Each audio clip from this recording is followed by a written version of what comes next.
Welcome all. आई Nifty 50 के analysis देख लेते हैं मंडे के लिए। उसके पहले हम डिस्कस करते हैं कि हमने क्या बात किया था, कौन कौन सा लेवल्स पे हमने डिकोड किया था लेवल्स को। देखिए, हमने हमारी यहाँ क्लियर एंड कट डिस्कशन था कि मार्केट यहाँ से सीधा तो नीचे नहीं गिरेगा, क्योंकि देखिए मार्केट हमेशा इम्पल्सिव मूव में चलता है। अब यहाँ से इस जगह से अगर मार्केट यहाँ से गिर आया था यहाँ पे, तो सीधे नीचे जाना थोड़ा सा पॉसिबल नहीं था। तो हमने क्लियरली बात किया था कि एक शॉर्ट कवरिंग मूव आएगा, और जब मार्केट किसी भी बायर्स को ट्रैप करेगा, जैसे कि अगर मान लीजिए यहाँ से मार्केट अपसाइड होता है, जो लोग यहाँ पे बैठे हुए हैं, ठीक, इस जगह पे आके अपनी पोजीशन ज़रूर छोड़ेंगे, या तो कोई प्रॉफिट बुक करेगा, तो फिर उसका बाद शॉर्ट कवरिंग मूव आएगा। कोई भी ब्रेकआउट आता है, अगर उस ब्रेकआउट का फेलियर आता है जहाँ पे बायर्स ट्रैप होंगे, उस जगह पे एक अच्छा खासा ट्रेड बनेगा। तो ये हमारा ऑलरेडी डिस्कशन था। तो अगर आप ध्यान से देखोगे तो मार्केट ने उसी तरीके से रिएक्ट किया। देखिए, यहाँ से मार्केट सीधे नीचे गिरा, फिर उसके बाद यहाँ से एक शॉर्ट कवरिंग भी मूव आया, फिर यहाँ पे आके मार्केट यहाँ पे रुक रहा था। इस जगह पे देखिए, अगर अगर आप बिगनर ट्रेडर हो तो आपको लगा हो कि हाँ, यहाँ पे इस जगह पे ब्रेकआउट आ रहा है, मार्केट यहाँ से ऊपर जाएगा। लेकिन बेसिकली यहाँ पे मार्केट कर रहा था लोगों को ट्रैप। इस जगह पे जब बायर्स बैठ गए, यहाँ पे मार्केट को लिक्विडिटी मिली, फिर मार्केट यहाँ से फॉल करना शुरू किया। तो ये मैं नहीं कह रहा कि कभी कभी क्या होता है कि मार्केट सीधे तुरंत, ऐसा नहीं है कि लिक्विडिटी मिल गया तो सीधे नीचे जाने लगा। कभी कभी क्या होता है कि मार्केट इस तरीके से ऐसे नीचे गिरता है, एक दो दिन ऐसे मार्केट होल्ड करता है, थोड़ा सा होल्ड करता है, उसके बाद जाके फिर गिरना शुरू करता है। तो लेकिन यहाँ पे अगर आप यहाँ पे ट्रेड प्लान किए होगे तो यहाँ पे ज़रूर आपको यहाँ पे इस वाले रेंज में ना प्रीमियम अच्छा मूव कर रहा था, तो आपको ज़रूर एक ट्रेड मिला होगा। अब इसके बाद मार्केट अब किस तरीके से मूव कर सकता है, मतलब मंडे को क्या होगा, कौन कौन से लेवल्स होंगे, उसके लिए आइए हम डेली चार्ट पे चलते हैं। डेली चार्ट पे समझेंगे कि कौन कौन से लेवल्स हैं। ये है निफ्टी का डेली चार्ट। अब देखिए, ये वाला न्यूज़ वाला दिन था जिस दिन यूएसए इंडिया का ट्रेड डील का वो था, न्यूज़ आया था। उसके बाद मार्केट ने यहाँ गैप अप देके हाई बनाया। उसके बाद देखिए मार्केट इस तरीके से एक लोअर लो स्ट्रक्चर फॉर्म कर रहा है, ठीक। अब यहाँ पे मार्केट ने सपोर्ट तो लिया था, लेकिन उसके बाद यहाँ से एक बार मार्केट यहाँ पे आया गैप फिल करने, लेकिन अब ये गैप फिल नहीं हुई, ये तीनों कैंडल को एक कैंडल ने ही निकल लिया। अब यहाँ पे क्या हो सकता है कि देखिए क्लियरली ये दिख रहा है कि सपोर्ट यहाँ पे नहीं है। अब अगर सपोर्ट होता तो मार्केट को यहीं से ऐसे निकल जाना चाहिए था, सपोर्ट नहीं है। अब मार्केट क्या कर सकता है कि थोड़ा नीचे जो मार्केट का इंपॉर्टेंट सपोर्ट है, मार्केट वहाँ आने की आ सकता है। जैसे हमने डिस्कस किया था कि कौन से सपोर्ट्स हैं।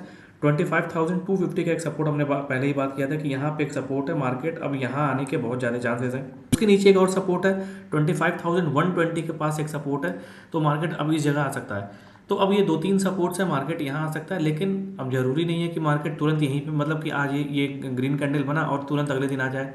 तो अब सेटअप बनने दीजिए, मतलब कि मार्केट यहाँ से गिरने के लिए भी सेटअप चाहिए। अब ये सेटअप बनने दीजिए कि एक फ्रेश फॉल आए, तब उसके बाद ये सब सारे लेवल्स होंगे, निकल के आएंगे। उसके पहले हम ये देख लेंगे कि मंडे को किस तरीके से ट्रेड बनेगा, या कौन सा लॉजिक होगा, किस लॉजिक पे हम ट्रेड करेंगे, कैसा सेटअप बनना चाहिए।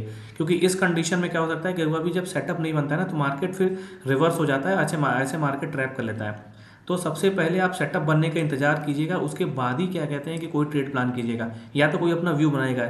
मंडे को अब जैसे यहाँ पे मैंने बता दिया कि अब सपोर्ट नीचे है, तो इसका ये मतलब नहीं है कि मंडे को मार्केट ओपन होते ही आप पुट का ट्रेड या तो डाउन साइड का ट्रेड प्लान करने लगो। आइए 15 मिनट पे समझ लेते हैं कि किस तरीके से सेटअप बनेगा। अब यहाँ देखिए, बार बार मार्केट यहाँ ऊपर जाने की कोशिश कर रहा था, लेकिन ब्रेकआउट फेलियर होने के बाद नीचे आ जाता। फिर यहाँ दोबारा मार्केट ऊपर जाने की कोशिश किया, लेकिन यहाँ पे सेलिंग आई। तो इसका मतलब क्लियर है कि यहाँ पे एक रिजेक्शन लेवल है।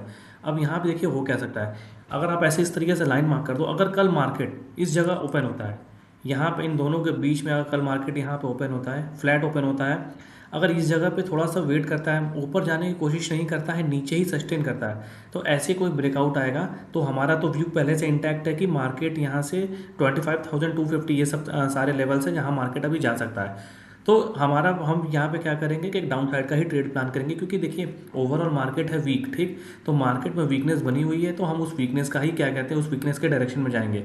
लेकिन अब यहाँ पे एक और कैच है कि देखिए, एकदम आपको रिजिड नहीं हो जाना है कि हाँ नहीं, मैं इसी तरीके का ट्रेड लूँगा, इसके अलावा कोई ट्रेड नहीं लूँगा। अगर मान लीजिए मार्केट यहाँ पे है, ठीक, इसी जगह पर ओपन होता है, तो ये जो लेवल है, जैसे इस तरीके से मार्केट चल रहा है, इस लेवल को टेस्ट करने जरूर जाएगा।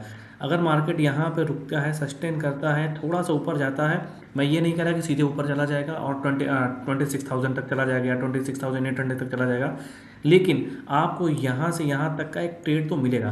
क्योंकि मार्केट ये अगर यहाँ पे आएगा, एक बार हो सकता है ब्रेकआउट देने की कोशिश करे, ब्रेकआउट दिखाए लेकिन ब्रेकआउट न मिले वो अलग बात है। आपको इस जगह से तो आपको यहाँ से एक छोटा सा ट्रेड तो मिल ही जाएगा, फिर उसके बाद ब्रेकआउट फेलियर हो जाए, फिर मार्केट नीचे आ जाए, वो डिफरेंट सिनेरियो है। लेकिन अगर आप यहाँ से ट्रेड लेना, यहाँ तक का एक कॉल साइड का ट्रेड बनेगा, उसके बाद मान लीजिए अगर मान लीजिए ब्रेकआउट फेलियर नहीं आता है, फिर मार्केट सीधे ऊपर चला जाता है, तब भी वेल एंड गुड है, आपको कोई ना कोई ट्रेड मिल जाएगा। तो ये इस तरीके का सेटअप है। अगर मार्केट नीचे आता है तब आप अपने एसएल को ट्रेल कर सकते हो, थोड़ा लंबा ऐसे नीचे जा सकते हो, क्योंकि मार्केट में ऑलरेडी वीकनेस है, इस तरह से हो के मार्केट और नीचे जा सकता है यहाँ पे।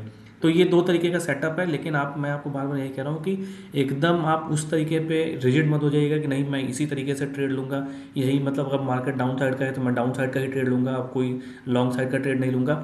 आप इंट्राडे ट्रेडर हो, आप मार्केट को ऑब्जर्व करो, मार्केट किस तरीके से चलता है और उसके फ्लो में चलो। Thank you for watching.